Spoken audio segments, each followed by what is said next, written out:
We lost our great father, healer,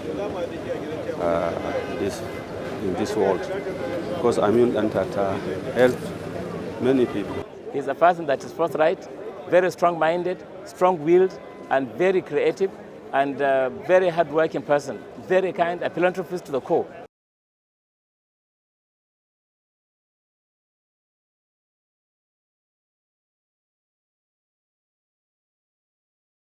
Aminu has really contributed to the development of Kano State, not business alone, but peace and stability in Kano State and in Nigeria, political stability and a lot of things.